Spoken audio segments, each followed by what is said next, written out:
హైదరాబాద్లో నివాస గృహాల మార్కెట్ స్థిరంగా ఉన్నట్లు స్థిరాస్తి కన్సల్టింగ్ సేవల సంస్థ స్క్వేర్ యాడ్స్ తాజా నివేదికలో పేర్కొంది. జనాలు ఇప్పుడు ఇక్కడ తమకి అందుబాటులో సరిగ్గా ఇలాంటి ఇళ్లపై ఆసక్తి చూపిస్తున్నారు. ₹1,00,00,000 కాస్త సిటీకి దూరంగా ఉన్నా సరే ఇలాంటి ఇళ్లనే కోరుకుంటున్నారు. ఒక్కసారి హైదరాబాద్ పరిసరాలలో రియల్ ఎస్టేట్ వ్యవహారాలను, జనాల కొనుగోళ్ల వివరాలను పరిశీలిస్తే ఎన్నో ఆసక్తికర అంశాలు తెలిసాయి. ఈ లెక్కలలోకి వెడితే మతిపోతుంది. గత ఏడాదిలో 75,512 ఇళ్లు, ఫ్లాట్లు, విల్లాల అమ్మకాలు నమోదైనట్లు వివరించింది. 2023లో అమ్ముడైన 74,495 ఇళ్లతో పోలిస్తే ఈ సంఖ్య 1% అధికమని, విలువ పరంగా చూస్తే 39,949 కోట్ల నుంచి 13% పెరిగి 45,190 కోట్లకు చేరిందని వెల్లడించింది.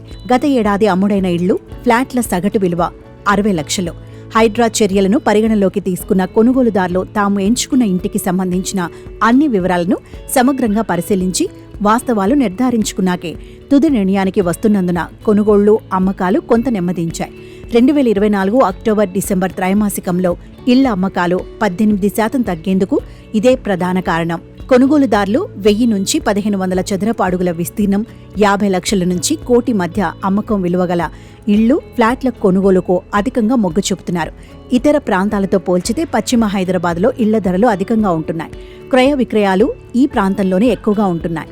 సమీప భవిష్యత్తులో ఇళ్ల నిర్మాణాలు, క్రయ విక్రయాలు పెరిగే అవకాశం ఉంది. ఐటీ పార్కులు, జీసీసీలు, డేటా సెంటర్ల ఏర్పాటు, రాష్ట్ర ప్రభుత్వం ప్రకటించిన కొన్ని మౌలిక సదుపాయాల ప్రాజెక్టులతో హైదరాబాద్లో ఇళ్లకు గిరాకీ నెమ్మదిగా పెరుగుతోందని నివేదిక అభిప్రాయపడింది.